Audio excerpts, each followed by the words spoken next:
Les enseignants, moi c'est même pas pour vous gréver. Les enseignants, moi c'est même pas pour vous gréver, je sais pas.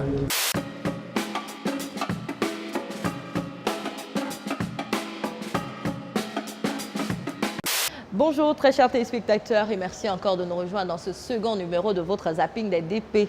Nous sommes toujours du côté du stade de l'amitié sino-gabonaise à Ngondje où se poursuivent les assises du dialogue politique entamées depuis le 28 mars dernier. Aujourd'hui, nous allons nous intéresser particulièrement aux associations de femmes et les tradipraticiens.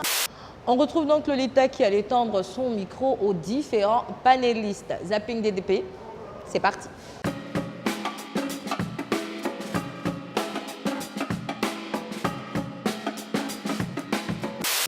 Je vais de ce pas à la rencontre de ces associations de femmes et de tradipraticiens qui apportent leur contribution à la bonne marche du pays.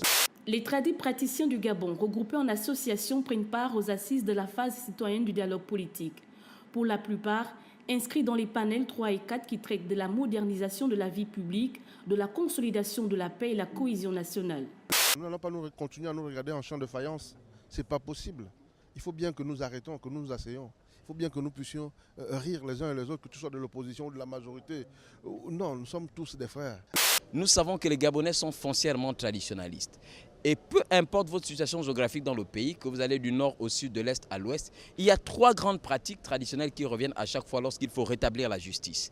Il y a donc le Mouiri, il y a le Ndjobi et il y a l'Ongui. Aujourd'hui, tous ceux qui seront désormais en charge des régies financières devront prêter serment dans le cadre de ces pratiques. Ils devront prêter serment. Ils devront prêter serment, soit dans la pratique du Ngui, dans le Ndjobi ou dans le Mouiri, qu'ils disent que si d'aventure il venait à détourner les deniers publics, il sera condamné. Il sera condamné.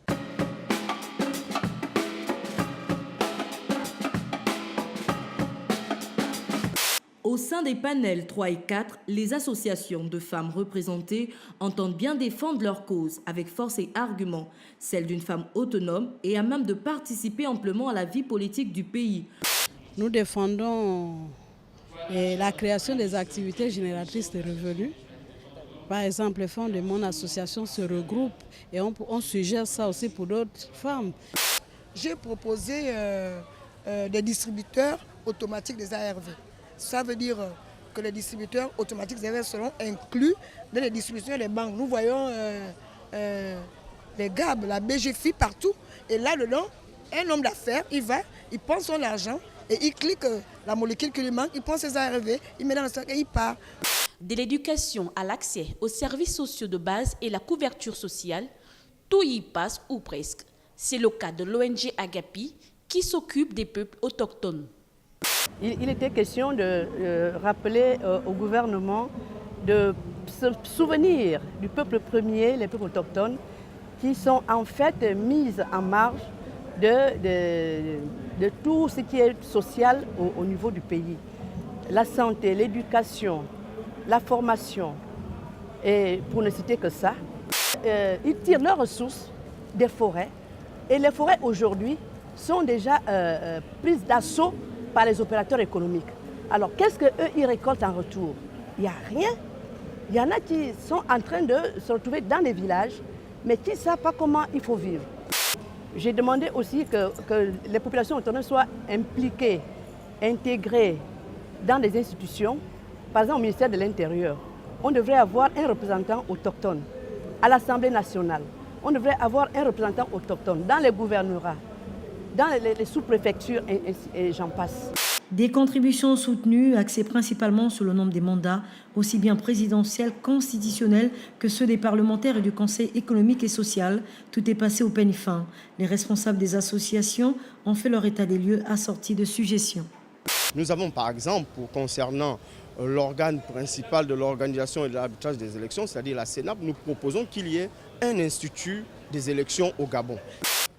C'est déjà un bon début parce que je me dis l'initiative prise après les violences faites pendant les élections. Aujourd'hui, les Gabonais ont besoin de se retrouver, de se parler et de se dire les choses en face. J'ai discuté avec le président de Maison qui nous a fait comprendre les choses en disant que les choses allaient bouger, allaient changer et que c'était la volonté du président de la République afin que les choses bougent pour que le Gabon ne soit plus dans cet état. À mi-parcours de ce conclave, tout se déroule bien. Au panel 2, par exemple, axé sur les réformes électorales, pour près de 200 exposés, un bilan d'étape s'impose. Tout se passe dans de très bonnes conditions, dans le respect des règles liées au dialogue, dans le respect du code de bonne conduite que nous avons librement accepté depuis le début de nos travaux. Les contours du Gabon de demain se dessinent ici et maintenant. C'est un futur en construction qui met en œuvre les citoyens d'horizons divers dans le panel 4. La consolidation de la paix et la cohésion sociale nourrissent des échanges entre participants avec, in fine, des contributions à verser au rapport général du Comité national du dialogue politique. Il y en a qui pensent qu'il faut une allocation chômage pour tous ceux-là qui sont en quête d'un emploi, l'autonomisation des personnes, des femmes, des jeunes. Vraiment, c'est beaucoup plus, moins d'aspects politiques et beaucoup de récriminations aussi à l'endroit des hommes politiques, des acteurs politiques, pour qu'ils prennent en compte les citoyens. Donc c'est vraiment un cri de cœur des citoyens pour que désormais la politique, si on peut le dire, soit véritablement à leur service. Vraiment, ça donne la possibilité aux Gabonais de s'exprimer librement, sans tabou, mais nous osons croire que les politiques vont vraiment en tenir compte et cela va de l'avenir de notre pays, le Gabon. C'est réussi, les organisateurs ont bien fait, ils ont mis le paquet. En Afrique subsaharienne, au Gabon en particulier, que les décideurs ont pensé avec juste raison de faire que la société civile dans leur ensemble, globalement, puisse s'exprimer librement sans qu'il y ait quoi que ce soit.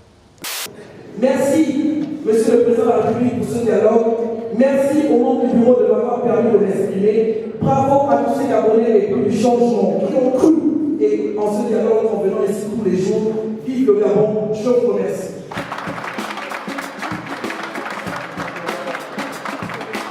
C'est tout pour aujourd'hui. Merci à vous, très chers téléspectateurs, de continuer à nous faire confiance. Et merci encore à toute l'équipe qui nous accompagne. On se retrouve la semaine prochaine dans un nouveau numéro de votre Zapping DDP.